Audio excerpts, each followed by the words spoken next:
हरिद्वार में अवैध मस्जिद को किया सील। क्या अवैध निर्माण पर चलेगा धामी सरकार का बुलडोजर? इस वक्त उत्तराखंड से बड़ी खबर सामने आ रही है। दरअसल आपको बता दें कि उत्तराखंड की धामी सरकार ने अवैध मस्जिद के खिलाफ बड़ा एक्शन लिया है।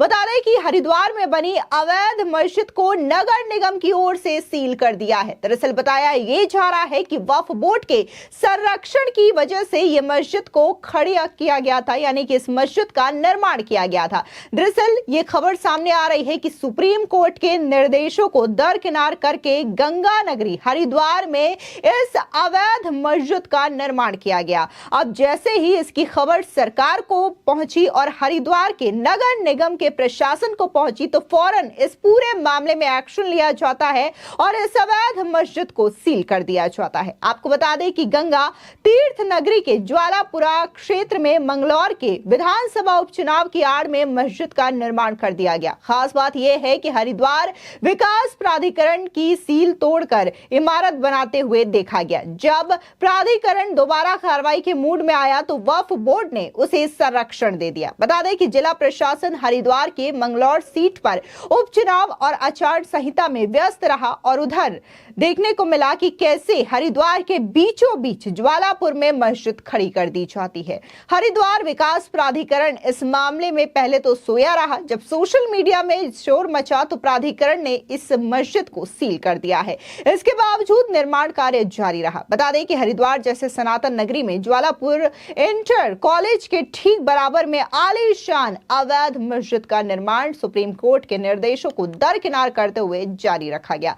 बता दें दरअसल सुप्रीम कोर्ट का स्पष्ट निर्देश है कि किसी भी नए धार्मिक स्थल अथवा पुराने धार्मिक स्थल के मरम्मत के लिए उनकी अनुमति जिला प्रशासन अथवा हरिद्वार विकास प्राधिकरण से लेना आवश्यक है। ऐसे मामलों पर फैसला लेने के लिए जिला स्तर पर एक कमेटी भी बनाई गई। खास बात यह है कि ऐसे विषयों पर निगरानी के लिए हाई कोर्ट को सुप्रीम कोर्ट ने अधिकृत भी किया है। लेकिन अब सवाल यह उठता है कि इतनी बड़ी इमारत कैसे खड़ी कर दी गई, वो भी सनातन नगरी में। आपको बता दें इससे पहले भी हरिद्वार कुंभ क्षेत्र में विशेष समुदाय ने अवैध मजारें भी बना दी थी, पर जिला प्रशासन कार्रवाई करने में संकोच करता रहा। हरिद्वार नगर निगम क्षेत्र में किसी भी विशेष समुदाय का रात्रि में प्रवास करना, घाटों पर जाना भी प्रतिबंधित है, ऐसा उनके बायलॉज में लिखा हुआ है। फिर भी इस सनातन नगरी में गैर हिंदुओं का सरकारी जमीनों को कब्जाने और इन पर धार्मिक स्थल बनाए जाने का षड्यंत्र लगातार रचा जा रहा है। बता दें कि हरिद्वार जिले में मंगलौर विधानसभा उपचुनाव की वजह से आचार संहिता लगी हुई है, जिसकी वजह से जिला प्रशासन अपने कार्य में व्यस्त है, जिसका फायदा उठाते हुए विशेष समुदाय ने जो पहले से छोटी सी मस्जिद थी उसे सड़क और स्कूल की दीवार तक लाते हुए आलीशान अवैध मस्जिद खड़ी कर दी और इसके लिए जिलाधिकारी अथवा प्राधिकरण से कोई अनुमति भी नहीं मांगी गई, ना ही नक्शा पास करवाया गया। जानकारी के मुताबिक इस मामले में हरिद्वार रुड़की विकास प्राधिकरण ने उक्त इमारत को ध्वस्तीकरण की कार्रवाई उपचुनाव परिणाम के बाद 10 अगस्त को करनी थी। लेकिन इसी बीच मस्जिद इंतजामिया कमेटी इस मामले को लेकर वक्फ बोर्ड के पास पहुंच गई, जहां वक्फ बोर्ड ने प्राधिकरण की कार्रवाई पर रोक लगा दी। वक्फ बोर्ड ने प्राधिकरण की कार्रवाई पर रोक तो लगा दी, लेकिन मस्जिद का निर्माण कार्य नहीं रोक पाए। अब इस पूरे मामले पर बजरंग दल के प्रांत संयोजक अनुज वालिया ने कहा कि हिंदू तीर्थ नगरी में बिना प्रशासन की अनुमति के धार्मिक स्थलों पर विस्तार देना सहन नहीं किया जाएगा। उन्होंने कहा कि गंगा नगरी सनातन की नगरी है, यहाँ गैर सनातन लोग एक योजनाबद्ध तरीके से धार्मिक स्थल बना रहे हैं, जिन्हें रोकना प्रशासन की जिम्मेदारी है और यदि नहीं रोका गया तो हम आंदोलन को बाध्य होंगे। यानी कि सीधे तौर पर बजरंग दल की ओर से यह इशारा कर दिया गया है कि अगर इस तरीके की अवैध निर्माणों को नहीं रोका जाता है तो वो इसके खिलाफ सड़कों पर उतरेंगे, धरना प्रदर्शन करेंगे।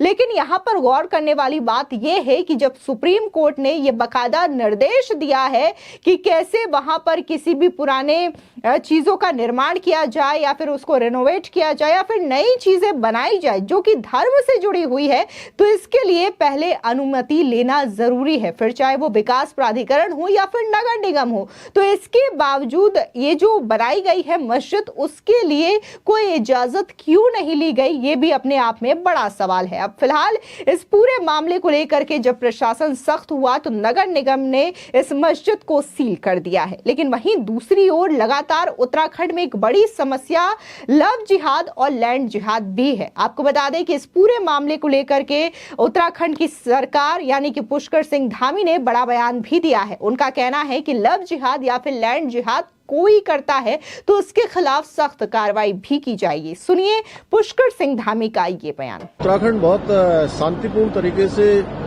चलने वाला राज्य है। सभी एक दूसरे के साथ बहुत भाईचारे के साथ रहते हैं और कोई भी अगर कानून को तोड़ेगा तो कानून उसके साथ सख्ती से काम करेगा। हाँ, लेकिन ये जरूर है कि कुछ लोग लव जिहाद और लैंड जिहाद को अपना एक सुनियोजित एम मानकर जो काम कर रहे हैं, उनको उनके लिए निश्चित रूप से उनको समझ लेना चाहिए कि किसी भी कीमत पर हम यहाँ की अपनी बहन बेटियों को कहीं पर भी जो है ऐसा नहीं होने देंगे, उनके साथ धोखा नहीं होने देंगे और कोई भी करेगा तो कानूनी प्रक्रिया के तहत उस पर कठोर कार्रवाई होगी। आज देहरादून बार एसोसिएशन के नए चैम्बर भवन का शिलान्यास हुआ है और इसके शिलान्यास की लंबे समय से यहाँ के सभी अधिवक्ता साथियों को, देहरादून की जनता को, आने वाले लोगों को इसकी लंबे समय से इंतजार था, लंबे समय से उनकी प्रतीक्षा थी।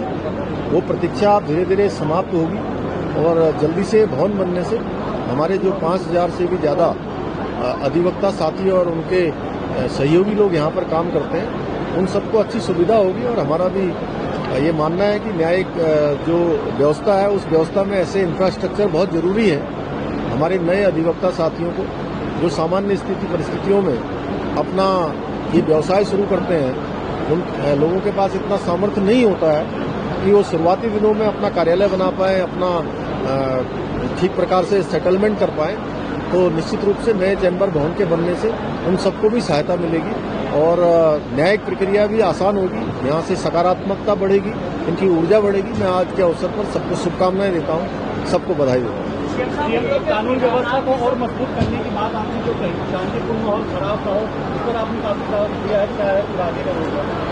नहीं, देखिए जो नए कानून देश के अंदर लागू हुए हैं ऑलरेडी प्रधानमंत्री मोदी जी के नेतृत्व में, उनके लागू होने के बाद देश के अंदर न्यायिक प्रक्रिया में जो कुछ और सुधार की आवश्यकता थी वो सब सुधार हुए हैं, डिजिटल माध्यम से, अन्य माध्यम से। और जो न्यायिक प्रक्रिया में देरी लगती थी वह भी जल्दी होगी। और मैंने आज यहाँ भी निवेदन किया है कि जो हमारे यहाँ पर लगभग 1 लाख से भी ज़्यादा ऐसे मामले लंबित हैं, वो जल्दी से जल्दी निस्तारित हो, उस दिशा में भी आगे बढ़ेंगे। आपको बता दें कि उत्तराखंड की सरकार दिन ब दिन कई सारे एक्शन लेते हुए नजर आ रही है, जिसकी चर्चा भी काफी जोरों से देश की राजनीति में देखने को मिल रही है। यूसीसी को लेकर के भी जो पहला कदम है वो उत्तराखंड की सरकार की ओर से उठाया गया, जहां पर उन्होंने समान नागरिकता संशोधन कानून लागू किया ताकि उत्तराखंड में समान अधिकार सभी नागरिकों को मिल सके। इसके अलावा दंगारोधी कानून, नकल विरोधी कानून, खासकर जिस तरीके से वहां पर विशेष समुदायों के द्वारा जमीनें कब्जाई जा रही है, अवैध निर्माण किए जा रहे हैं, तो इसके खिलाफ भी धामी सरकार बड़ा एक्शन लेते हुए नजर आ रही है। और कई सारे अवैध निर्माणों को उत्तराखंड में ध्वस्त भी किया गया है ताकि वहां पर जो बाहर से नागरिक आते हैं, जो अवैध तरीके से घुसपैठ करते हैं, जमीनों को कब्जाने की कोशिश करते हैं, तो इन तमाम चीजों पर रोक लगाई जा सके, इसको लेकर के भी लगातार प्रशासन प्रयास करती हुई दिखाई दे रही है। फिलहाल इस पूरे मामले को लेकर के आपकी क्या राय है, हमारे कमेंट सेक्शन में जरूर बताएं। धन्यवाद।